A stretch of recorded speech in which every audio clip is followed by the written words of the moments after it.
हम गुण गान भिक्षुक गाए हम गुण तन्मय बन कर प्रतिपल ध्याए तन्मय बन कर प्रतिपल ध्याए दीपासुत का ध्यान भिक्षुक गाए हम गुण गान भिक्षुक गाए हम गुण वीतराग की अजब बानगी जीवन में थी गजब सादगी पल पल रहती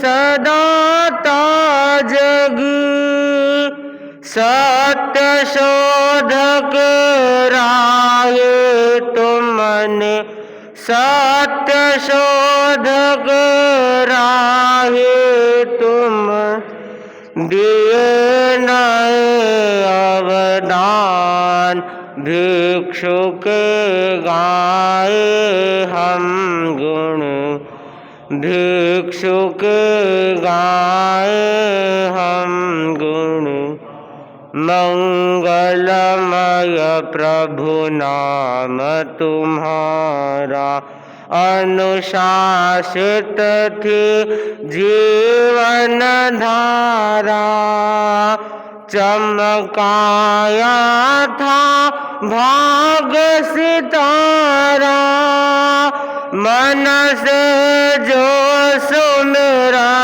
करता है मन से जो सुमिरण कर फल जाते अरमान भिक्षुक गाए हम गुण भिक्षुक गाए हम गुण संकट हारी विघ्न विनाशक तारण हारी ज्ञान प्रशासक चक्षुदाता कुशल प्रशासक पौरुष का दीपक ज्योतिर्मय पौरुष का दीपक ज्योतिर्मय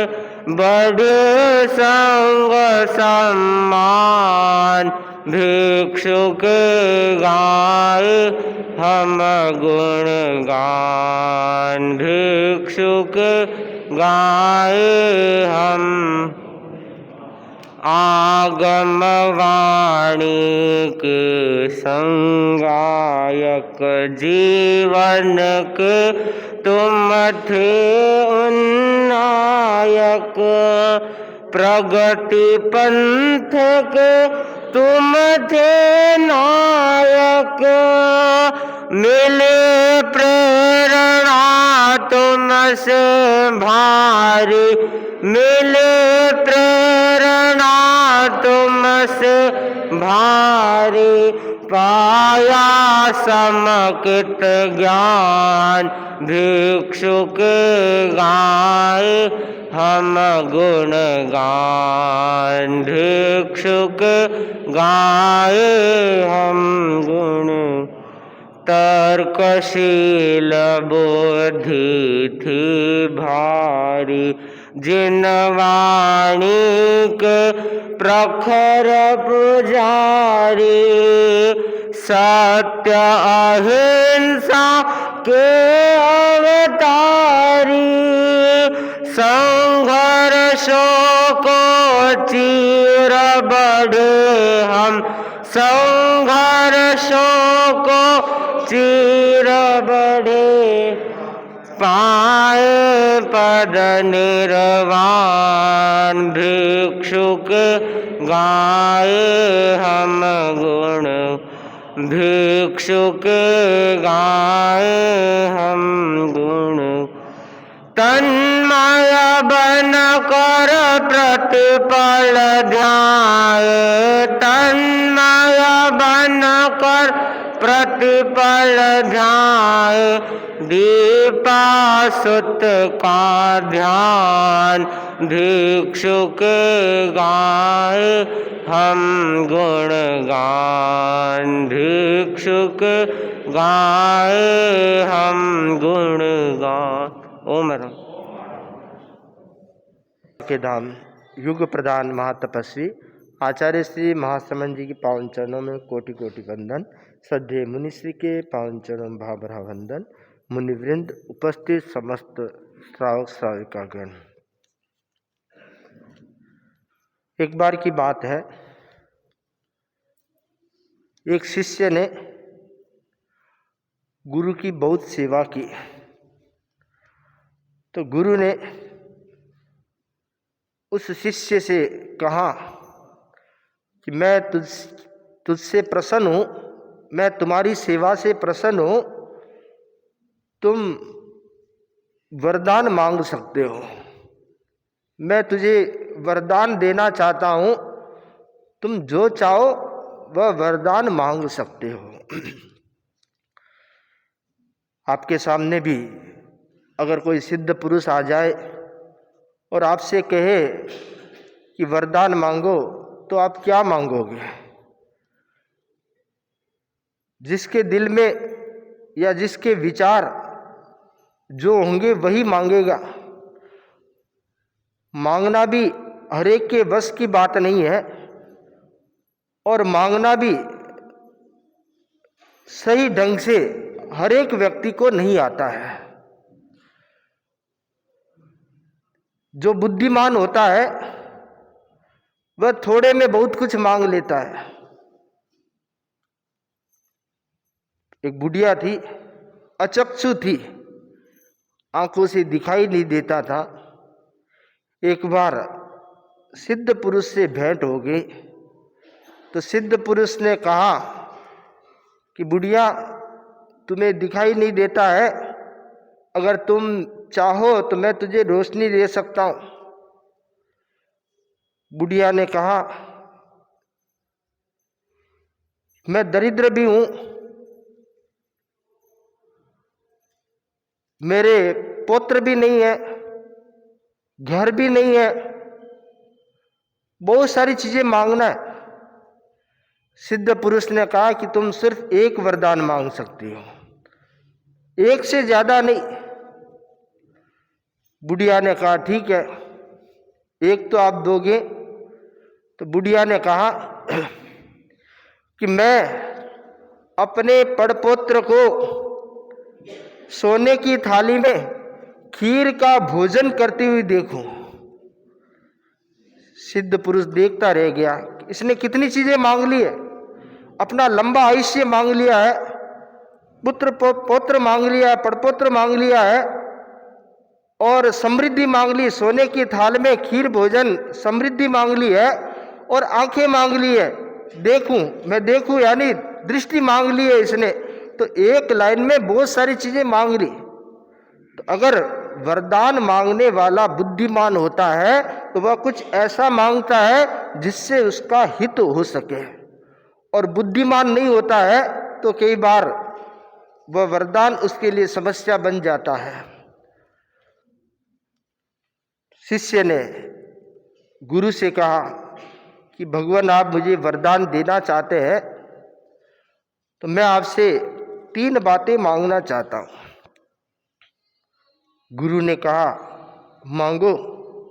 तब शिष्य ने कहा कि गुरुदेव, मेरे हृदय में हमेशा करुणा का वास रहे। मैं पहली जो बात मांग रहा हूं वह कि मेरे हृदय में करुणा का वास रहे। दुनिया में करुणा का रस, करुणा का स्रोत सूख रहा है। आज लोगों के दिलों में करुणा अपेक्षाकृत कम होती जा रही है। तो हृदय में करुणा रहे। अगर हृदय में करुणा रहेगी तो उसके भीतर में मनुष्यता, मानवता अपने आप आ जाएगी, और हृदय में करुणा नहीं होगी तो उसके भीतर में मनुष्यता और मानवता नहीं आ पाएगी। तो करुणा बहुत जरूरी है। करुणा के अनेक प्रकार हो सकते हैं, परंतु मुख्य रूप से करुणा ऐसी हो जो स्वयं का भी कल्याण करे और दूसरों का भी कल्याण करे, दूसरों के कल्याण में निमित्त बने। कोई व्यक्ति पाप में पड़ा हुआ है, उसे करुणावान व्यक्ति क्या कहेगा? उसे पाप से मुक्त करने का प्रयत्न करेगा। वह सही करुणा है। पाप की वृद्धि में सहयोग नहीं देगा। उसका पाप कैसे घटे, पाप कार्य कैसे दूर हो, विरत हो पाप कार्य से, और वह कैसे सत कार्य की ओर प्रवृत्त हो, करुणावान व्यक्ति का वह कार्य होता है। तीर्थंकर भगवान परम करुणावान होते हैं। उन्हें तो कैवल्य की प्राप्ति हो जाती है, तीर्थंकर बन जाते हैं, उनका मोक्ष तय है। वो उपदेश दे या न दे, उनको मोक्ष जाना निश्चित है। परंतु उनकी करुणा जगत के प्राणियों के लिए, जगत के जीवों के लिए उनकी करुणा कि वे देश ना देते हैं, जिससे उनकी देश ना सुनकर के लाखों लोग संसार से तर जाते हैं, भव समुद्र से पार हो जाते हैं। तो हृदय में करुणा का वास हर व्यक्ति के भीतर में होना चाहिए कि मैं पाप से दूर रहूं, और कोई व्यक्ति मेरा परिचित रिश्तेदार या मेरे संपर्क में आने वाला अगर पाप कार्य की ओर बढ़ रहा है तो उसे पाप कार्य से मुक्त करने का उपदेश या प्रेरणा प्रदान करे, जिससे उसका जीवन भी श्रेष्ठ बन सके। तो जीवन की श्रेष्ठता और जीवन की भव्यता व्यक्ति के हृदय में रही हुई करुणा में छिपा हुआ है। अगर हृदय में करुणा है तो जीवन अपने आप श्रेष्ठ होगा और भव्य होगा, और हृदय में करुणा नहीं है तो भले ही वह कितना ही बड़ा क्यों न हो जाए, भले ही वह कितना ही समृद्ध क्यों न हो जाए, उसका जीवन है रीता है, अधूरा है, खाली है उसका जीवन। तो हृदय में करुणा, सबसे पहला जो वरदान मांगा वह कि मेरे हृदय में करुणा रहे। दूसरा जो वरदान मांगा वह मांगा कि मेरे मस्तक में हमेशा श्रद्धा का वास रहे। श्रद्धा का बहुत बड़ा मूल्य है। जहाँ श्रद्धा होती है वह व्यक्ति बड़े बड़े संकट को भी पार कर लेता है। श्रद्धा व्यक्ति को साहस देती है, उसका आत्मबल बढ़ाती है, मनोबल बढ़ाती है, और अंधेरी राहों में भी दीपक बनकर उसको राह दिखलाती है। तो श्रद्धा में बहुत बड़ी शक्ति होती है, ताकत होती है। अगर सम्यक श्रद्धा है तो वह उसके लिए कल्याणकारी बन जाएगी, भव भव से पार कराने वाली बन जाएगी। परंतु श्रद्धा का होना जरूरी है। सुलसा श्राविका की श्रद्धा प्रसिद्ध है, जैन इतिहास में उदाहरणीय है। स्वयं प्रभु महावीर ने उनकी श्रद्धा को सराहा है कि श्रद्धा सुलसा जैसी श्रद्धा होनी चाहिए। तो ऐसी श्रद्धा जिस व्यक्ति के भीतर में धर्म के प्रति, देवगुरु धर्म के प्रति जागृत होती है, तो वह व्यक्ति बहुत कर्मों की निर्जरा करता है और कर्म निर्जरा करके मोक्ष की ओर गतिमान होता है। तो श्रद्धा बहुत जरूरी है। श्रद्धा का विकास हो ये बहुत आवश्यक है। कुछ लोग ऐसे होते हैं जिनकी श्रद्धा डामाडोल हो जाती है। तो श्रद्धा डामाडोल नहीं होनी चाहिए। छोटी सी कहानी है। एक गांव के बाहर नदी के किनारे कुटिया में महात्मा जी रहा करते थे, और गांव के बूढ़े बुजुर्ग लोग प्रतिदिन महात्मा जी के पास सत्संग के लिए जाया करते थे।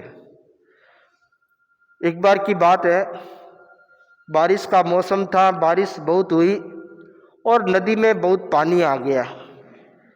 नदी में पानी चल रहा था तो गांव के लोगों ने सोचा इतनी बारिश में नदी पार करके कौन जाएगा सत्संग करने के लिए, आज घर पे बैठे भगवान का भजन कर लेते हैं, नाम ले लेते हैं। एक बुढ़िया थी, उसने सोचा कि सत्संग को कैसे छोड़ा जाए, हम भोजन नहीं छोड़ सकते तो सत्संग को क्यों छोड़ा जाए। बुढ़िया ने दृढ़ मन बनाया और चली घर से। नदी किनारे पहुंची तो नदी में पानी बहुत था। उसने सोचा नदी कैसे पार होगी, कोई नौका भी नहीं थी, पानी का प्रवाह तेज था। उसने विचार किया, महात्मा जी रोज कहा करते हैं कि भगवान का नाम लो, संसार सागर से तिर जाओगे। तो भगवान का नाम लेने से जब संसार सागर से तिरा जा सकता है, तो ये तो छोटी सी नदी है, ये क्यों नहीं तिरी जा सकती। और उसने सच्चे मन से भगवान का स्मरण किया और कूद पड़ी नदी में। देखते ही देखते नदी पार हो गई। पानी ने उसका कुछ बिगाड़ा नहीं, उसको प्रवाह धीमा पड़ गया और पार पहुंच गए। वहां पहुंची तो देखती है और कोई नहीं आया, महात्मा जी अकेले बैठे हैं। उसने जाते ही कहा, महात्मा जी सत्संग नहीं करोगे? महात्मा जी बोले, आज कोई आया नहीं, सत्संग कैसे करूं? तो बुढ़िया बोली, महात्मा जी मैं आई हूं ना। सत्संग के लिए संख्या नहीं देखी जाती है, सत्संग के लिए तो भक्ति देखी जाती है, तो मैं भक्ति से आई हूं, आप सत्संग करो। महात्मा जी ने बुढ़िया की बात को मान देते हुए सत्संग किया। थोड़ी देर सत्संग पूरा हो गया, उसके बाद बुढ़िया जाने लगी।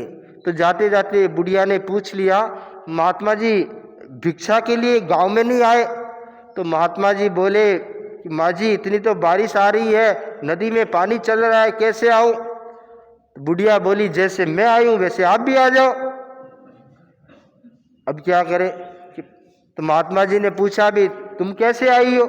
कि मैं तो भगवान का नाम लेकर आई हूं। आप कहा करते हैं ना, भगवान का नाम लेने से संसार सागर तिर जाते हैं, तो मैं तो भगवान का नाम लेकर, भाई संसार सागर तिरा जा सकता है तो नदी क्यों नहीं तिरी जा सकती, इसलिए मैं तो भगवान का नाम लेकर के नदी पार करके आ गई, आप भी चलो।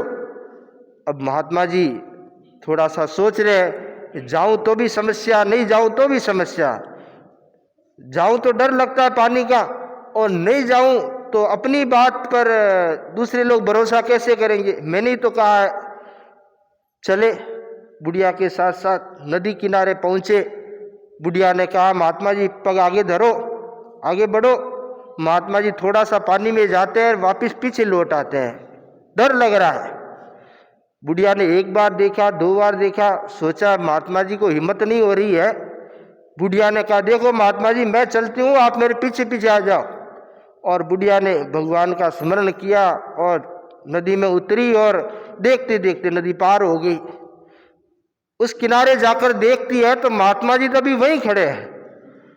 बुढ़िया ने आवाज दी, महात्मा जी आ जाओ, आ जाओ, घबराओ मत। महात्मा जी ने सोचा अब तो जाना ही पड़ेगा, पर मन में शंका है कि कहीं नदी के प्रवाह में, पानी में कहीं बह न जाऊं। भगवान का नाम लिया, नदी में उतरे, परंतु मन में शंका थी। पानी का वेग आया जोर से और महात्मा जी बह गए। बुढ़िया ने देखा कि महात्मा जी तो बह गए। वह चिल्लाई, अड़ोस पड़ोस में जो लोग काम कर रहे थे, इधर उधर जा रहे थे, वो इकट्ठे हुए और जैसे तैसे करके महात्मा जी को नदी से बाहर निकाला। थोड़ा पानी भर गया था, पानी निकाला। थोड़ी देर बाद महात्मा जी थोड़े स्वस्थ हुए। तब बुढ़िया ने महात्मा जी से पूछा, महात्मा जी भगवान का नाम लेकर मैं तो तैर गई, परंतु आप पानी में बह कैसे गए, आप कैसे डूब गए? महात्मा जी बोले कि बुढ़िया, माँ जी तुम्हारी जो श्रद्धा थी वह सच्ची श्रद्धा थी, मन में शंका नहीं थी, इसलिए तुम तैर गई, पार हो गई। और मेरे मन में शंका हो गई कि भगवान का नाम लेने से नदी को कैसे तैरा जा सकता है, नदी तो नाव से तैरा जा सकता है, नाम से थोड़ी तैरती है। मन में शंका होने के कारण मैं पानी में बह गया। तो जहाँ शंका होती है वहाँ पर कल्याण नहीं होता है, और जहाँ श्रद्धा होती है वहाँ व्यक्ति संसार समुद्र से भी पार हो जाता है। छोटी मोटी समस्याएं तो बहुत छोटी बात है, बड़ी बड़ी समस्याओं और बड़े बड़े संकटों से भी पार हो जाता है। तो मन में श्रद्धा होनी चाहिए। जहाँ सच्ची श्रद्धा, मस्तक में हमेशा श्रद्धा रहती है, वहाँ पर व्यक्ति का विकास होता है। आचार्य प्रवर कई बार फरमाते हैं कि ज्ञान में तो, चर्चा में, ज्ञान में तर्क हो सकता है, परंतु जहाँ आज्ञा होती है वहां पर तर्क नहीं होता, वहां पे श्रद्धा होती है। गुरु की आज्ञा है, भगवान की जो आज्ञा है उसके पालन में कहीं तर्क और संशय का भाव नहीं होना चाहिए, उसमें तो हमेशा सतर्क रहते हुए उसका पालन करना चाहिए। तो जहां पर श्रद्धा होती है वहां पर जीवन का उद्धार होता है। तीसरा जो वरदान मांगा वह ये मांगा कि गुरुदेव हाथ में सेवा रहे, मैं हमेशा अपने हाथों से सेवा करता रहूं। सेवा का गुण जिस व्यक्ति के भीतर में होता है वह दुनिया को अपना बना लेता है, और सेवा का गुण नहीं होता है तो वह व्यक्ति अपनों को भी पराया बना देता है। तो सेवा का भाव हर व्यक्ति के भीतर में विकसित होना चाहिए, विकसित रहना चाहिए। सेवा में बहुत बड़ी ताकत होती है, शक्ति होती है। तो सेवा के द्वारा हम अपने जीवन को और अधिक पवित्र बना सकते हैं। सेवा दिलों को जोड़ती है, सेवा जो द्वेष भावना उसको दूर कर देती है, सेवा स्नेह भाव को बढ़ाती है, आत्मीय भाव को बढ़ाती है। सेवा से परिवार का वातावरण एकदम समरस बन जाता है, अच्छा बन जाता है। सेवा से तनाव दूर हो जाता है। रिश्तों में अगर तनाव होता है और सेवा करते हैं एक दूसरे की तो वह तनाव दूर हो जाता है, तनाव धुल जाता है। सेवा से समाधि भी प्राप्त हो सकती है, शांति स्थापित हो सकती है। तो सेवा से बहुत कुछ प्राप्त किया जा सकता है। तो जो सेवा के कार्य में लग जाता है, आध्यात्मिक सेवा में लग जाता है, सेवा आध्यात्मिक सेवा एक महत्वपूर्ण सेवा है कि ज्ञान का प्रकाश फैलाए। दुनिया में मिथ्यात्व का अंधकार छाया हुआ है और मिथ्यात्व के अंधकार को दूर करने के लिए सम्यक ज्ञान का प्रकाश फैलाना चाहिए। तो सम्यक ज्ञान का प्रकाश कौन फैलाएगा? जिसके भीतर में सेवा की भावना होगी, दूसरों के कल्याण की भावना होगी, वह सम्यक ज्ञान का प्रकाश फैला सकता है। तो हाथ में हमेशा सेवा के भाव हो, सेवा का कार्य हो तो मैं हमेशा तत्पर रहूं, मैं पीछे न हटूं। ये भावना जिस व्यक्ति के भीतर में होती है उसका जीवन बहुत ही बेहतर और श्रेष्ठ बन जाता है। अपने लिए जीने वाले करोड़ों करोड़ों लोग हैं जो स्वयं के लिए जीते हैं, अपने स्वार्थ के लिए जीते हैं। परिवार के लिए जीने वाले लाखों लोग हैं जो स्वयं के लिए, परिवार के लिए जीते हैं।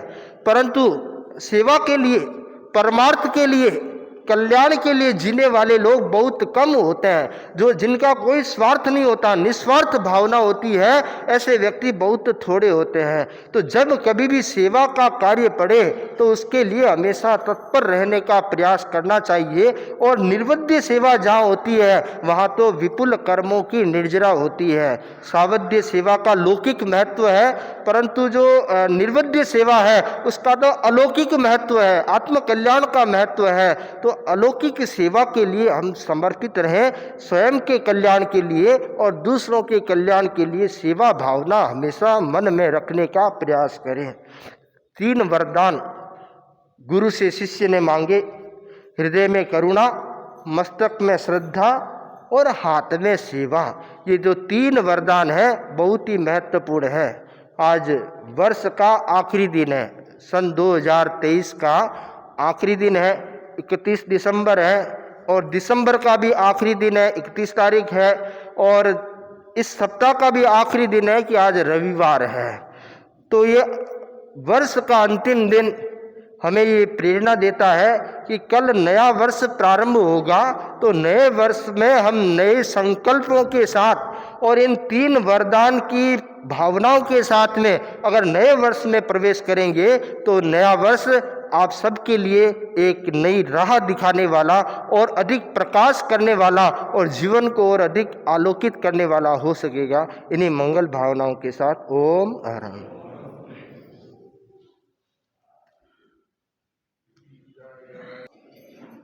भगवान महावीर स्वामी के श्री चरणों में कोटि से वंदन। युग प्रदान आचार्य श्री महासमुद्र के श्री चरणों में कोटि से वंदन। मुनिवृंद, उपस्थित धर्म प्रेमी भाई और बहनों, एक संस्कृत का श्लोक है, लोभ मूलानि पापानि रस मूलानि व्याधय स्ने मूलानि शोकानि त्रीणि त्यक्त्वा सुखी भवे, त्रीणि त्यक्त्वा सुखी भवे। दुनिया में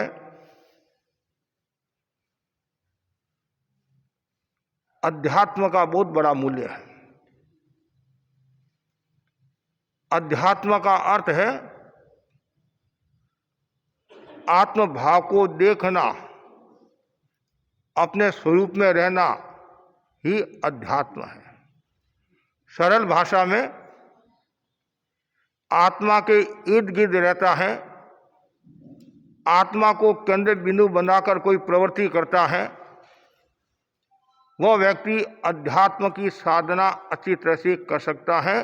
वह आध्यात्मिक पुरुष कहलाता है, वह सुखी पुरुष कहलाता है। इस श्लोक में बताया गया सुखी कौन? जो लोभ को छोड़ता है, रस को छोड़ता है और स्नेह को छोड़ता है। लोभ मूलानि पापानि। उन्नति का, विकास का, प्रगति का, वीतरागता का बाधक तत्व लोभ है। और लोभ को पाप का बाप कहा गया है, पाप का मूल कहा गया है। और अंग्रेजी में भी कहा गया है greedy is the root of all sins. लोभ सब पापों का मूल है, जड़ है। दुनिया में जितने भी झगड़े हुए हैं, मूल कारण लोभ है। सत्ता के उन्माद में होकर, धन के उन्माद में होकर, बड़प्पन और प्रतिस्पर्धा के कारण व्यक्ति हिंसा करता है। और हिंसा का सबसे बड़ा कारण आचार्य महाप्रज्ञ के शब्दों में लोभ है। और लोभ का कोई थोप नहीं है। लोभ के न कोई हाथ है, न कोई पाव है, न कुछ है। लोभ किसी को भी नहीं छोड़ता है, परिवार को नहीं छोड़ता है, समाज को नहीं छोड़ता है, ज्ञाति जनों को नहीं छोड़ता है। लोभ के कारण, सत्ता के कारण कौणिक ने अपने पिता सैनिक को जेल में डाल दिया था। औरंगजेब आदि की भी घटना आती है। लोभ के खातिर, धन सत्ता के खातिर बाप को भी चमत्कार दिखा दिया। वर्तमान में भी हम देखते हैं जब बंटवारा होता है, भाई भाई के बीच में कितनी खाई पड़ जाती है, आना जाना बंद हो जाता है, बोलना बंद हो जाता। कारण लोभ। कभी कभी तो एक कटोरी को लेकर लड़ाई झगड़े हो जाते हैं, सुपारी के पेड़ को लेकर लड़ाई झगड़े हो जाते हैं, थाली को लेकर लड़ाई झगड़े हो जाते हैं। लोभ केवल धन का ही नहीं होता है, जीवन का भी लोभ होता है। जीवन के प्रति कितनी आसक्ति है, शरीर के प्रति कितनी आसक्ति है। मेरा शरीर कहीं खराब ना हो जाए, शरीर में कोई ये ना हो जाए, वो ना हो जाए। और शरीर के खातिर, जीवन के लोभ के खातिर हिंसा भी कितनी करवा देता है। ऐसा कहा जाता है लखनऊ का नवाब बीमार हो गया। वैद्य ने कहा आप ठीक हो सकते हैं, लेकिन आपको कबूतर की जो जीभ होती है, जीभ की चटनी बनाकर उसमें मैं आपको दवाई दूंगा, उससे आप ठीक हो जाओगे। जैसे ही मंत्री ने सुना मंत्री ने मना कर दिया, लेकिन नवाब बोला कुछ भी हो, मेरे को जीना है, मेरा जीवन है, लोभ है मेरा। आपको आश्चर्य होगा, न जाने कितने कबूतरों को मरवाया होगा और आखिर 10वें दिन नवाब की मृत्यु होगी। क्या हुआ? वो यदि समता के साथ मृत्यु को प्राप्त होता, त्याग तप के साथ मृत्यु को प्राप्त होता, किसी को तकलीफ देकर मरना क्या होगा? खुद दुखी और दूसरों की भी दुखी बना देता है। कारण उसके भीतर में जीवन का लोभ था, शरीर का लोभ, जीवन का लोभ, धन का लोभ। शिष्यों का भी लोभ होता है, मेरे इतने शिष्य हैं, और एक एक शिष्य को लेकर लड़ाई झगड़े हो जाते हैं। कभी कभी प्रतिस्पर्धा में भी लोभ का भाव आ जाता है। तो इसलिए भगवान कहते हैं, ज्ञानी जन कहते हैं, लोभ मूलानि पापानि। ये लोभ का बाप मूल है, पाप का मूल लोभ है। 10वें कालिक सूत्र में भी कितना सुंदर कहा है, क्रोध एक गुण को नाश करता है, प्रीति को, अहंकार विनय का नाश करता है, माया मित्रता का नाश करती है, और लोभ सब गुणों को नष्ट कर देता है, जला देता है। एक लोभ नहीं आता है, सब अवगुण आ जाते हैं। लोभ के कारण हिंसा, लोभ के कारण ईर्ष्या, लोभ के कारण घृणा, नफरत, बेमनस्य, कलुषता, क्रूरता, ये सब भाव आ जाते हैं। आदमी को ये ध्यान रखना चाहिए, मुझे यदि सुखी होना है और आध्यात्मिक व्यक्ति कहलाना है तो मुझे लोभ को छोड़ना पड़ेगा। और कभी कभी तो ऐसी स्थिति आ जाती है, एक व्यक्ति को हॉस्पिटल में भर्ती कराया और अभी भर्ती कराया नहीं, अभी तो केवल बातचीत हुई है। इलाज में कितना रुपया लगेगा? पुराने समय की बात, 30,000 रुपये लगेगा। कितना? 30,000। और मरण में कितना खर्चा आएगा? जीने में 30,000 का है तो मरने में कितना खर्चा आएगा? मरने में मात्र 3,000 का। ये ठीक है, 3,000 वाला ठीक है। क्या हुआ? व्यक्ति मृत्यु को प्राप्त हो गया। वो धन किस काम का? और कभी कभी ऐसा भी होता है, तुम्हारे को धन चाहिए या जीवन चाहिए? वो बोलता है मेरे को धन चाहिए, तो तू मर जाएगा, धन तुम्हारे क्या काम आएगा? और कभी कभी तो ऐसा होता है, धन की आसक्ति के कारण, धन के लोभ के कारण व्यक्ति मृत्यु को प्राप्त हो जाता है, सांप बनता है और घर में घूमता रहता है। ये आसक्ति है, ये आसक्ति है, जा नहीं सकती है। इसलिए बार बार ये चिंतन करना चाहिए कि मेरे जीवन में कोई भी प्रकार का लोभ नहीं आए। और आज वर्तमान में हम सुनते हैं, देखते हैं, मठाधीशों के, बड़े बड़े लोगों के मन में, सन्यासियों के मन में, ऋषि मुनियों के मन में भी लोभ का भाव पैदा हो रहा है। तो ये जो लोभ है, आत्मा के लिए भी खतरा है और समाज के लिए भी खतरा है। सन्यासी तो वास्तव में कंचन और कामिनी के त्यागी होते हैं, और सन्यासी यदि धन में पड़ जाते हैं, सन्यासी यदि धन का लोभ करने लग जाते हैं, पदार्थ का लोभ करने लग जाते हैं और उसमें डूब जाते हैं, तो उनकी गति सुगति नहीं, दुर्गति होने की संभावना है। इसलिए बार बार भावना भाव, आवश्यकता में जितनी मैं कमी कर सकूं, ये भावना भाव। अल्पेच्छा, महेच्छा आता नहीं, अल्प इच्छा और अनिच्छा, 3 शब्द है। कुछ लोग कहते हैं महाराज मेरे ज्यादा आवश्यकता नहीं है, शरीर को चलाने के लिए, परिवार को चलाने के लिए, रहने के लिए मैं व्यवस्था कर लेता हूं। आदमी को क्या चाहिए? रोटी, कपड़ा और मकान।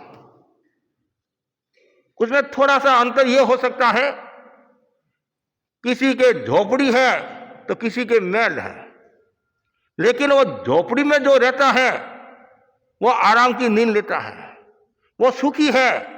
और जो मेला में रहता है, एक एक 2-2 गोलियां लेकर सोना पड़ता है और पसवाड़ा इधर उधर करता रहता है, फिर भी नींद नहीं आती है। और हर समय उसके टेंशन रहता है कब बाप नहीं आ जाए, कब बाप नहीं आ जाए, कब इनकम टैक्स वाला नहीं आ जाए, कब ये नहीं आ जाए, कब पुलिस वाला नहीं आ जाए। लेकिन मनुष्य का स्वभाव है, मनुष्य की मनोवृत्ति है लोभ की, और लोभ की मनोवृत्ति के कारण वो दुखी हो जाता है। इसलिए आवश्यकता में कमी करो, जितनी ज्यादा आवश्यकता में कमी करोगे उतने ही आप सुखी रहोगे। तन को ढकने के लिए कपड़ा चाहिए, वो 100 रुपये मीटर वाला भी हो सकता है, 1000 रुपये मीटर वाला भी हो सकता है। हम एक यात्रा में थे, एक भाई ने कहा महाराज टी शर्ट, थोड़ी पुरानी बात है, 70 रुपया और बाजार में आते ही 7000 हो जाते हैं, 700 रुपये हो जाते हैं। एक जगह हम गए, महाराज ये दवाई का पत्ता है 3 रुपया का है और बाजार में आते ही 30 रुपया हो जाते हैं। और आजकल तो ब्रांड और है नहीं, वही कपड़ा आपको 100 रुपया मिल रहा है, तो ब्रांड का है 1000, 2000, 5000, और लोग भी दिखाते मेरे ब्रांड। और ये जो बनियान आदि पहनते ना, ऐसे ऐसे करते हैं, कल देख, छोटे बच्चे भी देख। मैं कोई धीरू भाई अंबानी से कम नहीं हूं, मुकेश से कम नहीं हूं, अनिल से कम नहीं हूं। ये कितनी संज्ञा, ये लोभ की संज्ञा। छोटे छोटे बच्चों में भी लोभ की संज्ञा। माँ बाप बच्चों को पैसा देते नहीं, वो गले में डालते, गला होता है छोटा, उसमें डालते हैं, फिर देखो मेरा इतना, मेरा इतना, कोई हाथ नहीं लगा सकता, उसमें वो डूबा रहता है। परिणाम ये आता है, कभी वो धन चला जाता है, फिर वो रोता रहता है। तो पहले इसी सजग रहना, बार बार भावना भाव। और श्रावक के 3 मनोरथ है, उनमें एक मनोरथ कौन सा है? हाँ, अल्प परिग्रह वाला। श्रावक संपूर्ण रूप से परिग्रह का त्याग नहीं कर सकता है, क्या शरीर भी परिग्रह है, परिवार भी परिग्रह है और धन भी परिग्रह है। इतनी कैपेसिटी नहीं है कि वो संपूर्ण रूप से छोड़ दे। कुछ विरल आत्माएं होती हैं जो संपूर्ण रूप से छोड़कर आत्मा का कल्याण के लिए साधु बनते हैं, गृह जीवन में रहते। लेकिन क्या अल्प परिग्रह वाला श्रावक का भी गुण है, अल्पारंभी अल्प परिग्रही। कितना सुंदर का है, ये भाव आ जाए तो समानता आ जाएगी। और आज वर्तमान में समाज में भी कितनी खाई बढ़ रही है, एक बहुत ऊंचा है और एक बहुत नीचा है, जिसके कारण संबंधों में भी कटुता आ रही है और एक दूसरे को प्रेम भी नहीं करते हैं, स्नेह भी नहीं देते हैं, आत्मीयता का भाव ही नहीं। ये मेरे स्टैंडर्ड का नहीं है। आजकल ये भी एक रोग है। कोई सामान्य आदमी यदि करोड़पति के पास में खड़ा है तो भी ऐसे घूर कर देखता, कौन है, कौन है, कौन है, कौन है तुम्हारा भाई और कौन है। और वही यदि कोई दूसरा स्टैंडर्ड वाला आ गया, उसको छोड़, आओ भाई विराजो सा, कुर्सी पर विराजो। अरे नौकर, चाय ला, दूध ला, पानी, अरे तुम्हारा सगा भाई खड़ा है। बोलो ये क्यों होता है? जब मन में लोभ की संज्ञा होती है। इसलिए ज्ञानी जन कहते हैं लोभ को छोड़ो, जीवन को मोड़ो। एक लोभ को छोड़ दिया आपने तो सुखी हो जाओगे, परम सुखी हो जाओगे। और लोभ को हम कैसे छोड़े? उसके लिए एक सूत्र दिया है, संतोष। संतोष को ध्यान कर लिया, संतोषो नंदनम वनम। संतोष नंदन वन के समान है, संतोष से बढ़कर कोई रस नहीं है। और जिसने संतोष को ध्यान कर लिया उसके पाप कर्म का भी बंधन नहीं होता है। अतः जैसे सम्यक दृष्टि के पाप कर्म का बंधन नहीं होता। ये बहुत गहरी बात है। ये जो वीतरागता की बात है, क्यों संतोष कब आएगा? 10वें गुणस्थान तक लोभ रहता है, फिर लोभ को छोड़ दिया, फिर वीतरागता की साधना। और वीतरागता की साधना में जो भी क्रिया होगा वो ज्ञाता दृष्टा भाव के साथ करेगा, उसके कर्मों का बंधन नहीं होगा। इसलिए बार बार भावना भाव, मेरे भीतर में संतोष, संतोष, संतोषी सदा सुखी, दुखी जो तृष्णावान, भावे तो गीता पढ़ो, भावे पढ़ो कुरान। दूसरा जो बताया गया है वह यह है, रस मूलानी व्याध है। ज्यादा रसों का सेवन करने से व्याधि बढ़ती है। 3 शब्द है, आदि, व्याधि, उपाधि। मानसिक बीमारी, शारीरिक बीमारी, भावनात्मक बीमारी। व्याधि में है शारीरिक बीमारी। जैन दर्शन में विज्ञ शब्द आता है। विज्ञ का मतलब विकृति। 6 विज्ञ है और 3 महाविज्ञ है। दूध, दही, घी, तेल, चीनी, गुड़ एक और एक कढ़ाई भिगे, ये 6 भिगे। तो समय समय पर इनको छोड़ता है, संयम करता है, वो तो स्वस्थ रहता है, सुखी हो जाता है। और अत्यधिक रसों का सेवन करता है, यहां रस का मतलब अनार का रस वो नहीं है, यहां दूध, दही आदि से संबंध है। और उत्तराधीन सूत्र में भी कहा है, रसा पगामंग न सेवी यौवा, साधु को ज्यादा रसों का सेवन नहीं करना, श्रावक को भी ज्यादा रसों का सेवन नहीं करना चाहिए। यदि आप गरिष्ठ पदार्थों का सेवन करते हैं, तली हुई चीजों का ज्यादा सेवन करते हैं, आकर्षक चीजों का ज्यादा सेवन करते हैं, तो मन में हिंसा का भाव, भोग का भाव, असंयम का भाव पैदा होता है। और कभी कभी ब्रह्मचर्य व्रत में भी दोष लग जाता है और मन में वो काम राग, स्नेह राग, दृष्टि राग का भाव आ जाता है। और जो जितना ज्यादा खाने का संयम करेगा, रसों का संयम करेगा, उसकी उतनी ही साधना निर्मल और पवित्र होगी। हमारे धर्म संघ में ऐसे अनेक साधु साध्वियां हुए हैं और वर्तमान में भी ऐसे अनेक साधु साध्वियां हैं जो इतना रसों का संयम है, कोई 1 विघे, कोई 2 विघे, कोई 3 विघे। हमारे धर्म संघ की एक साध्वी थी, साध्वी टंकू जी, बंसाली परिवार की थी, लाडनू की थी, और कितना संयम खाने का, सेलरी वस्तु का त्याग।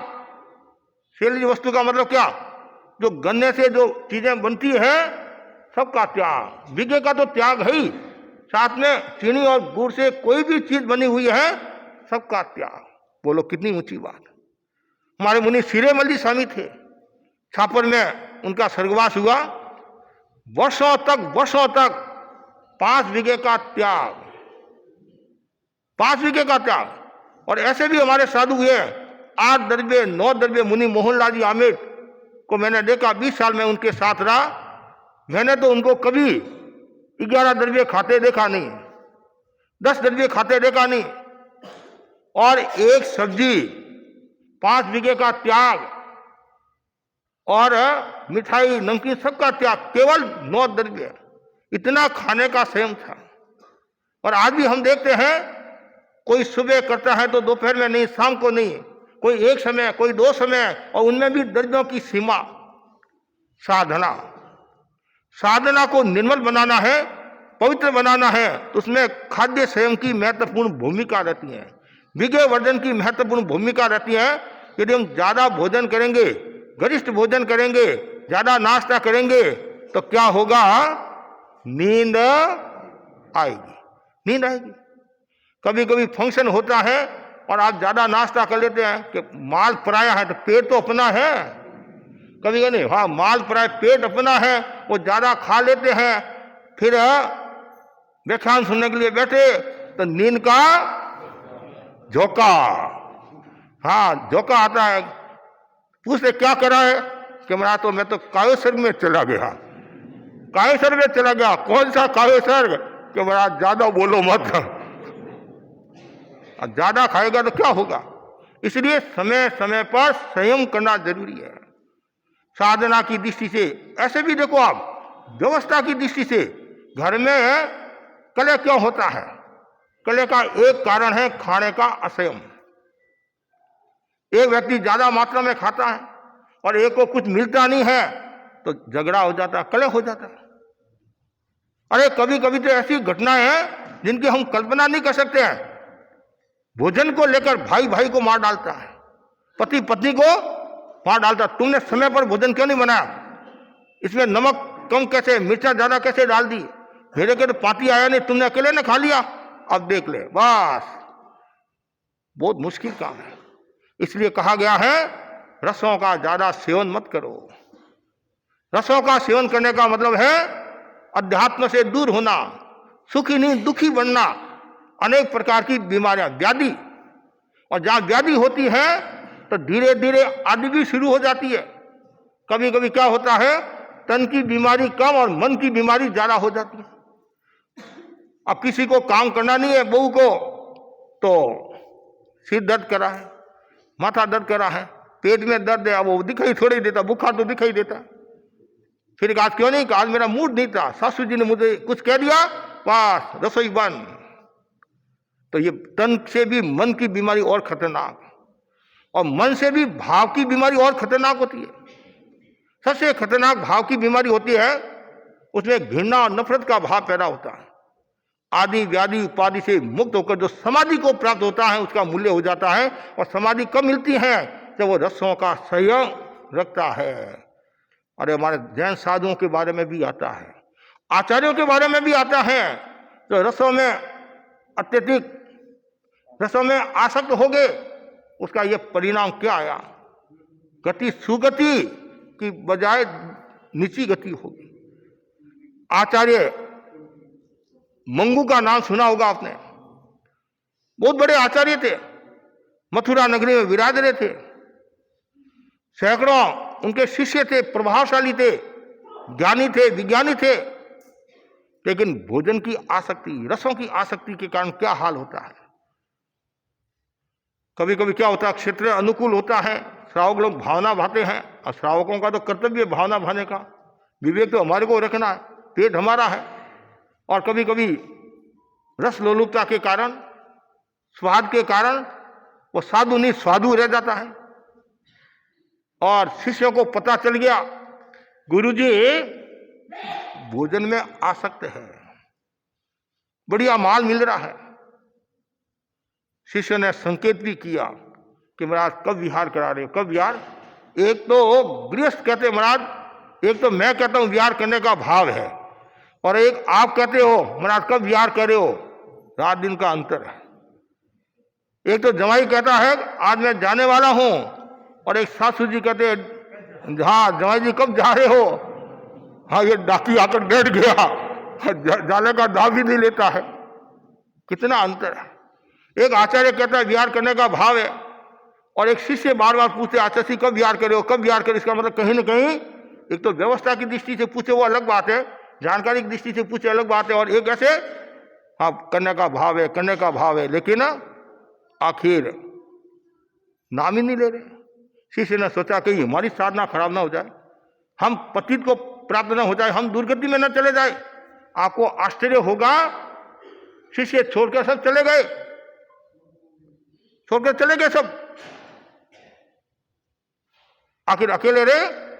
परिणाम यह आया, भोजन की आसक्ति, रसों के अत्यधिक सेवन के कारण मृत्यु को प्राप्त हो गए, विराधक हो गए, यक्ष योनि में पैदा हुए।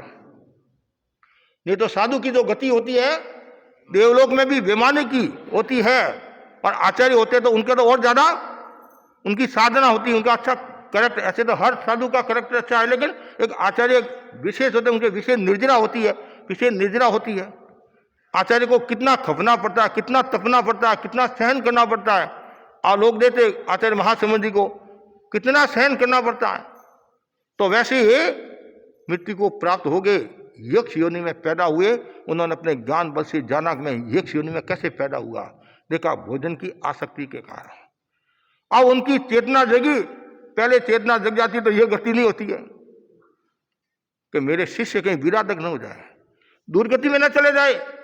कहते हैं जंगल में, अब देवता के पास तो वैक्रिय शरीर होता है, वो विविध रूप बनाने में समर्थ होते हैं, कोई भी रूप बना सकते हैं।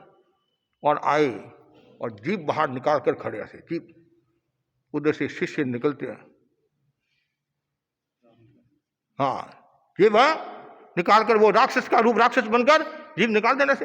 कभी कभी हम बच्चों को चित्र दिखाते राक्षस का, जीभ ऐसे ऐसे ऐसे, कि कौन, पहले पूछा पहचाना आप कौन हो, पहचानो कि मैं तुम्हारा गुरु हूं, कि हमारे गुरु जी का स्वर्गवास हो गया। वो तो आचार्य थे, ऊंची गति में गए होंगे। नहीं नहीं, ऊंची गति में नहीं गया मैं वही आचार्य मंगू हूं। तुम लोगों ने मेरे को बहुत समझाया, हिंट भी किया, इशारा भी किया, मैं समझा नहीं। भोजन की आसक्ति के कारण प्रायश्चित नहीं कर सका और शुद्धि नहीं कर सका, और मरकर विराधक मैं यक्ष योनि में, मतलब यक्ष योनि में पैदा हो गया हूं। इसलिए तुम लोग ध्यान रखना, भोजन में आसक्ति मत रखना, क्षेत्र में आसक्ति मत रखना। जहां आसक्ति आ जाती है वहां साधना धूमिल हो जाती है। ये एक कहानी नहीं, घटना है, प्रेरणा देने वाली है कि जो व्यक्ति रसों का सेवन करता है उसका क्या परिणाम आता है। रसों का ज्यादा सेवन करने से जीव तिर्यक योनि में पैदा होता है, नरक में जाता है। क्यों? आसक्ति है। आसक्ति के कारण कहीं भी जा सकता है। इसलिए ये दूसरा सूत्र बताया, सुखी होना है तो रसों का सेवन मत करो, बीमारी से निजात पालोगे।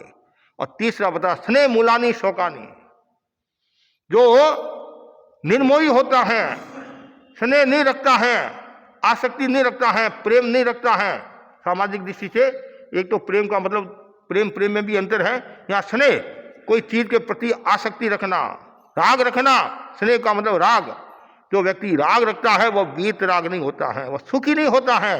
उत्तराधीन सूत्र में बहुत सुंदर कहा है, वो छिंद सेणे मप्पणो कुमुयं सारियं व पाणियं से सब सेणे वज्ये समयं गोयम मापमाए। बहुत सुंदर कहा है। भगवान महावीर ने गौतम स्वामी को संबोधित करते हुए कहते हैं, जिस प्रकार शरद ऋतु का कुमुद का रक्त कमल जल में निलिप्त रहता है, उसी प्रकार तू अपने स्नेह का विच्छेद कर निलिप्त बन और क्षण भर भी परमाद मत कर। कितना सुंदर कहा। कमल है, कमल में कीचड़ में उगता नहीं, कीचड़ में उगता है, निर्लिप्त रहता है। वैसे ही जो सम्यक दृष्टि जीव है, आत्मार्थी है, श्रावक है, साधु है, जिनको बीत रागता की ओर प्रस्थान करना है, वे कमल की तरह निर्लिप्तता की साधना करें, आसक्ति नहीं रखे। और यदि आसक्ति रखी, स्नेह रखा, राग रखा, तो दुखी हो जाओगे। आचार्य भिक्षु विशिष्ट ज्ञानी थे और उन्होंने हमेशा निर्लिप्तता की साधना की। और उन्होंने कितना सुंदर एक सूक्ति दी, गण में रहूं निर्धाव अकेलो, गण में रहते हुए अकेलेपन की साधना करो। ये समदृष्टि जीवड़ा करे कुटुंब प्रतिपाल, अंतरंग न्यारा रहे जो धाय खिलावे बाल। जैसे धाय माता बच्चे को खिलाती है, पिलाती है, नवराती है और माँ से भी ज्यादा प्रेम देती है, फिर भी क्या कहती है, ये लड़का मेरा नहीं है। उसी प्रकार जो सम्यक दृष्टि है वो घर परिवार में रहता हुआ भी ये भावना, भाई बस मैं केवल कर्तव्य का निर्वहन करा हूं, मुझे उसमें आसक्त नहीं रहना है, स्नेह नहीं रखना है और निर्लिप्तता की साधना करना है। 4 दिनों की चांदनी फिर अंधेरी रात। तो गौतम स्वामी को ये संबोधित करते हुए भगवान कहते, क्यों? गौतम स्वामी के भी भगवान महावीर से लगाव था, स्नेह था, मोह था। इसलिए भगवान ने क्या किया, अंतिम समय में देव शर्मा ब्राह्मण को समझाने के लिए पीछे कई बातें आती है। एक ये भी बात है, क्यों? यदि मेरे पास रहेगा तो उसको ज्ञान नहीं होगा, केवल ज्ञान नहीं होगा। वहां भेजा और बाद में भगवान महावीर निर्वाण को प्राप्त हुए। और जैसे उनको पता चला 4 ज्ञान के धनी, और वहां रोने लगे बच्चे की तरह, भगवान मैंने क्या गलती की, सारी जिंदगी में आपकी सेवा में रहा, आपके पास में रहा, आपके इंगित की आराधना की, ऐसी मैंने कौन सी गलती की, ऐसा मैंने कौन सा, न जाने कितने मन में भाव आए। फिर कुछ क्षणों के बाद में चिंतन बदला, अरे भगवान ने तो मेरे हित के लिए किया, शिव के लिए किया, कल्याण के लिए किया है। और मोह से निर्मोही बन गए, मोह कर्म को पछाड़ा, मोह कर्म को छोड़ा और मोह कर्म को क्षीण किया, केवल ज्ञान हो गया। तो स्नेह को छोड़ना जरूरी है। ये स्नेह बड़ा खतरनाक होता है, राग बड़ा खतरनाक होता है। और कभी कभी किसी का किसी में मन अटक जाता है, समस्या हो जाती है। कभी कभी कहते नहीं कि महाराज मरते समय अभी हाथ प्राण रुके हो, क्यों? अभी तक उसका बेटा आया नहीं है, बेटी आई नहीं है, वो आया नहीं है, अभी प्राण उसमें अटके हुए हैं, ऐसा कहते नहीं। और ये तो ज्ञानी जन जाने, लेकिन राग खतरनाक है। जब आचार्य भिक्षु अंतिम समय में थे और आचार्य भिक्षु ने कहा संत आ रहे हैं, सत्या आ रही है, तो गुल्लो जी नाम के एक श्रावक थे, उनके मित्र थे, वो बोले भिक्षु जी का अभी भी हाल संतों में सत्यों में मन अटका हुआ है, संतों में सत्यों में मन अटका हुआ है। लेकिन अटका हुआ नहीं था, उनको ज्ञान हो गया था, अवधि ज्ञान हो गया था, संत आ रहे हैं, सत्या आ रही है, और थोड़ी देर के बाद में संत सत्या आ गई। स्नेह नहीं, ऐसे स्नेह व्यवहार में रखना अलग है कि एक आचार्य का कर्तव्य होता है, एक साधु साधुओं का कर्तव्य होता है, जो साथ में जो संत रहते हैं उनके प्रति आत्मीयता का भाव रखना, उनको सजग करना और प्रेम देना, सौहार्द देना, उसमें राग का भाव नहीं होना चाहिए।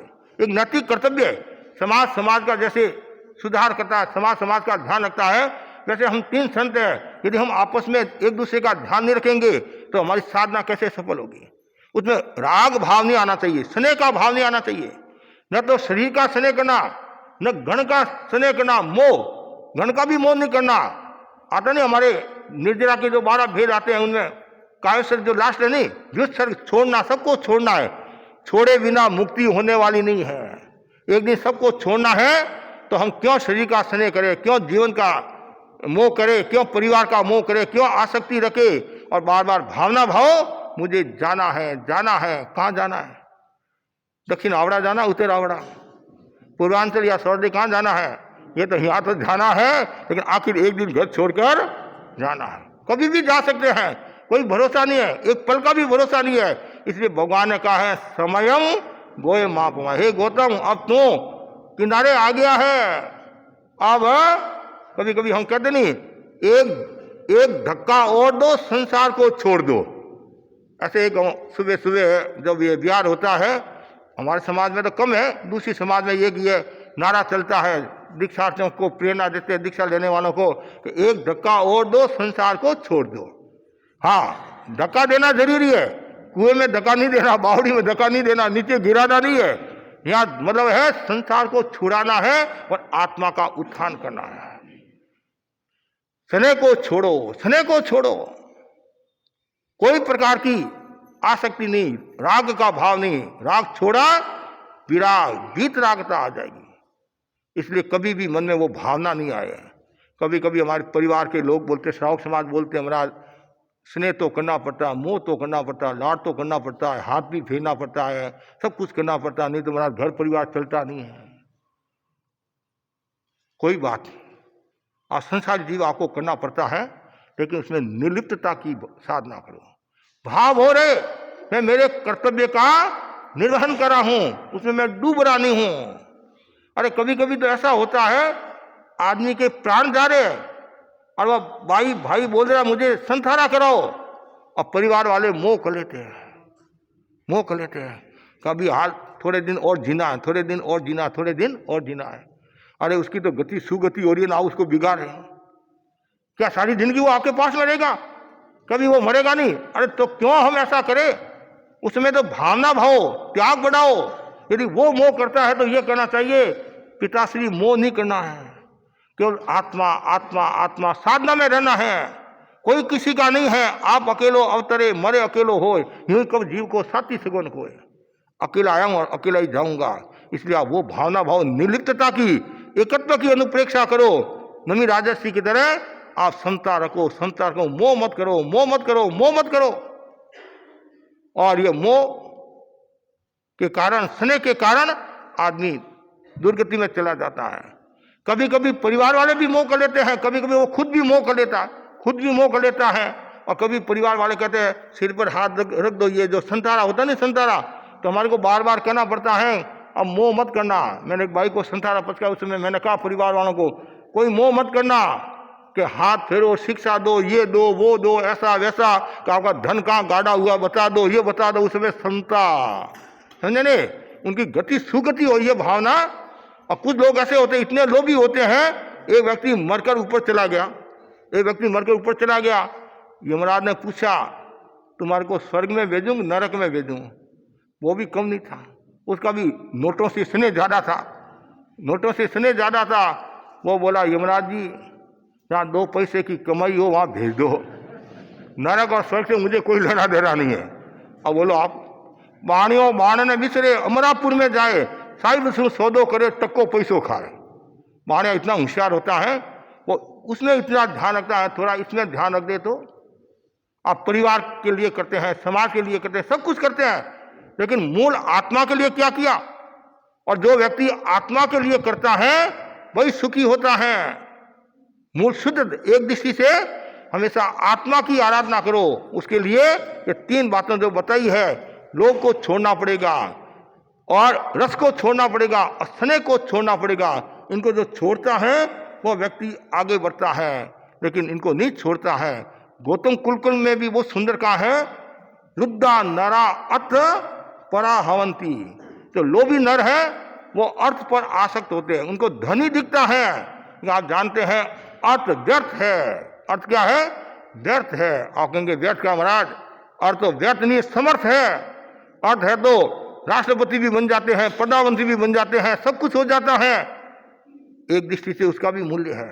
और अध्यात्म की दृष्टि से क्या है? अर्थ व्यर्थ है। और ऐसा भी कहा जाता है, गृहस्थ के पास में कौड़ी नहीं है तो गृहस्थ कौड़ी का, और साधु के पास में कौड़ी है तो साधु कौड़ी का हो जाता है। साधु के पास एक पैसा भी यदि निकल जाता है, अनुशासनात्मक कार्रवाई हो जाती है, संघ से बाहर का रास्ता दिखा देते हैं। हर चीज को हम सापेक्ष दृष्टि से समझे। अर्थ में जो डूबा हुआ है, दौलत से मत कर नफरत, दौलत दिल देगी, और मगर डूब गया उसमें उठा महफिल देगी। धन में डूबना नहीं है। धन में डूबा तो जीवन को डुबो दिया आपने। जीवन को यदि तारना है तो ये इन सूत्रों की आपको आराधना करनी पड़ेगी, और इन सूत्रों की जो आराधना करता है वो व्यक्ति सुखी होता है। बात तो आप बार बार कहते महाराज मेरे को सुखी होना है, सुखी होना है, सुखी होना है। हमारा सुखी तो होना है, लेकिन अभी आज सगाई नहीं हुई है। शादी हो जाए तो मैं सुखी हो जाऊंगा। क्या 2 से 4 पैर हो जाएंगे और आराम के साथ ये 4 पैर हो गए, महाराज सुखी तो होना है। एक बच्चा हो जाए तो मैं बाप हो जाऊं। बाप भी हो गया और 6 पैर हो गए, मकड़ी ज्वाला बुनती नहीं और खुद ही उसमें फंसती है। अब वो पोता हो गया, बेटा हो गया, फिर बाद में पोता हो जाए महाराज, और फिर परपोता हो जाए, सोने की नीचे नहीं सर जाऊं। जैसे बुढ़िया ने कहा नहीं, वो अंधी बुढ़िया, और मुझे कुछ नहीं चाहिए, पर पोते को थाली में, सोने की थाली में खीर है, खांड का भोजन करते हुए देखूं। अब बोलो उसके मन में वही भावना आई। यदि दूसरी कोई भावना आ जाती महाराज कि सन्यासी जी, सिद्ध पुरुष जी ऐसी भावना दो, ऐसा मुझे वरदान दो, मैं जन्म मरण की परंपरा से मुक्त हो जाऊं। सिद्ध पुरुष के पास में एक भाई गया, उसने सेवा की। सिद्ध पुरुष ने कहा कोई वर मांग, कोई वर मांग। वो बोला वर तो मैं हुई, मुझे तो वधू चाहिए। क्या वधू चाहिए? अब आदमी के हर समय वो लोभ का भाव, तृष्णा का भाव, आसक्ति का भाव महाराज के पास में भी आता नहीं। संतों की सेवा करता है, थोड़े दिन तो शांति रखता है, फिर जाते जाते महाराज 1 महीना हो गया आपकी सेवा करते। मैंने सुना है आप ज्योतिष के जानकार हो, मैंने सुना है आप मंत्रों के जानकार हो, मैंने सुना है आपके पास में ये विद्या है, तो हथेली देख लो, हाथ देख लो, कुछ लिखा हुआ था। अरे भाई तुम्हारी तो दीक्षा लिखी हुई है कि ये नाम मत लो। अब बोलो आप, कहीं ना कहीं वो लोभ का भाव रहता है, संज्ञा संज्ञा संज्ञा। लेकिन हमें संज्ञा को छोड़ना है, आसक्ति को छोड़ना है। तो बस जितने भी आप भाई बहन बैठे हैं, यदि आप सुखी रहना चाहते हो तो 3 बातों का ध्यान रखना है। एक तो लोभ को छोड़ना है। क्यों? लोभ मूलानि पापानि, ये पाप का मूल, पाप कराने वाला कौन है? लोभ है। दूसरा स्नेह मूलानि नहीं, रस मूलानि व्याध है। यदि आपको सुखी रहना है, रसों को छोड़ना पड़ेगा। क्यों? ये बीमारी का घर है, विकृति है। खाना प्रकृति है, ज्यादा खाना, ग्रीस खाना विकृति है, और साधना के अनुरूप खाना संस्कृति है। संयम के साथ खाना संस्कृति है। कुछ तो जीवन चलाने के लिए खाते हैं, कुछ पेट भरने के लिए खाते हैं, कुछ साधना के लिए खाते हैं। महाराज शरीर है, हमारे उत्तरायण सूत्र में आया है कि जब तक गुणों की वृद्धि होती रहे तब तक शरीर का ध्यान रखना है, शरीर का ध्यान रखना है। अब आप लगे अब गुणों की वृद्धि नहीं हो रही है, साधना नहीं हो रही है, ज्ञान आदि की वृद्धि नहीं हो रही है, चल एक ना संसार करके आत्मा का कल्याण कर ले। उत्तराधि सूत्र का महत्वपूर्ण पाठ है। और फिर तीसरा जो है स्नेह मूलानी शोकानी, स्नेह को छोड़ो, जहां स्नेह है वहां शोक है। कभी कभी देखते हैं किसी के घर में मृत्यु हो जाती है छोटी उम्र में, आजकल तो काफी फर्क पड़ गया, पहले देखते छोटी उम्र में, और कितनी वेदना, कितनी तकलीफ, 12-12 महीना 6-6 महीना तक रोना रोना रोना रोना। मुझे याद है, मेरे को बताया एक बहन का पति गुजर गया, बड़ी उम्र में गुजरा, कोई छोटी उम्र में नहीं गुजरा। इतना स्नेह, वो कोने में बैठी रही, बाहर भी विषय नहीं निकलती। परिणाम ये आया, वो रो रो कर अंधी होगी, अंधी होगी। उस समय की बोलो आप, ये स्नेह खतरनाक है।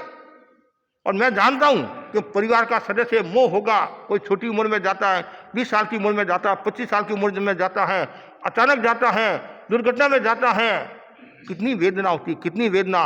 लेकिन उसमें यह सोचना, पर मेरा इतना ही संबंध था। आपको याद होगा सुमेरमल जी सेठ सदाशर के, उनका पुत्र भवरलाल जी जो लोकप्रिय था, और जन विश्व भारती के काम से संभवतः जयपुर जा रहे थे, रास्ते में एक्सीडेंट हो गया, पूरा गांव एकत्रित हो गया, लोगों के आंखों में आंसू, और लोगों ने कहा शेर साहब आप भी थोड़े रो लो, हल्का हो जाएगा, नहीं तो हार्ट पर असर आ सकता है। किस बात का रोना? मेरा भाग्य में भंवर मेरे घर में आया और चला गया, मेरा इतना ही संबंध था, रोना किस बात का? मेरा इतना ही संबंध था। यह बहुत ऊंची साधना। मुंबई में, दिल्ली में 2 बच्चे स्कूल गए, एक्सीडेंट हुआ होगा, दोनों बच्चे मृत्यु को प्राप्त हो गए, छोटी उम्र बच्चे। सुकुमार पति व्यापार या सर्विस में गया हुआ था, पता चला तो माँ बच्चों को लेकर आई, कमरे में सुला दिया, पति को फोन किया, पति आया, पति से कहा हम किसी के पड़ोस के घर से बर्तन आदि लाते हैं तो वापिस समय पर देना चाहिए कि नहीं देना चाहिए? कि देना चाहिए, नहीं देता तो बेईमानी है, उसने दिया तो वापिस देना चाहिए। वैसे आपको बताना चाहती हूं, भगवान ने हमारे को जो 2 बच्चे दिए थे, भगवान ने वापिस ले लिए, वापिस ले लिए तो ठीक है, कोई बात नहीं, ले लिए। अब पहले भोजन कर ले, फिर बाद में जो क्रिया कर्म करना है करेंगे। बोलो कितना अशोक, ये अशोक की साधना। और आज तो थोड़ा सा भी कुछ हो जाता है, बुखार भी आ जाता है या कोई नीचे गिर जाता है, तो ऐसा भी सुनने में आता है भाई के समय के वो जाए। अरे ये मोह, इसलिए कहा है स्नेह को छोड़ो, शोक होगा, नहीं छोड़ोगे शोक होगा, हमें अशोक होना है, और अशोक हो गए तो आप सुखी हो जाओगे। तो ये 3 सूत्रों की आप आराधना करो। और आज 2023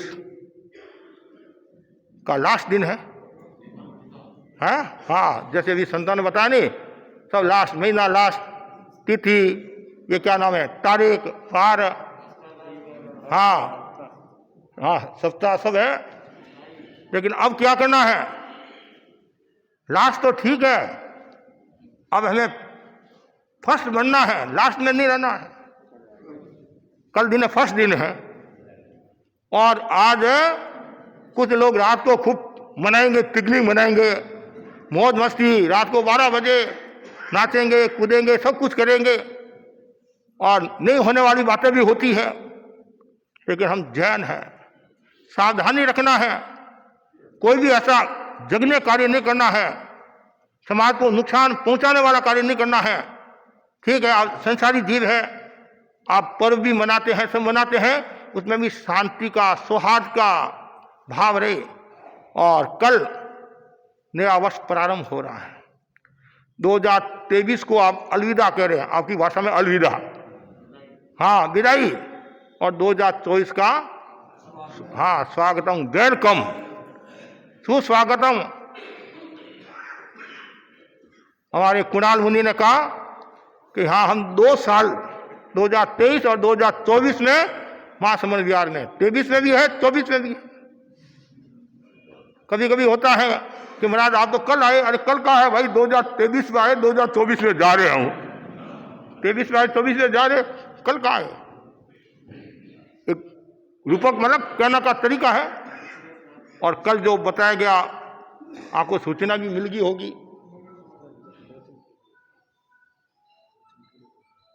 हाँ, तो अब सबको सावधानी रखना है इन 3 सूत्रों की। हाँ, 3 सूत्रों को छोड़ना है। हाँ, आराधना नहीं करना है, इन 3 सूत्रों को छोड़ना है। लोभ को छोड़ना है, और रस को छोड़ना है, और स्नेह को छोड़ना है। हाँ, तो बस सबके प्रति आध्यात्मिक मंगल कामना। ओम शांति।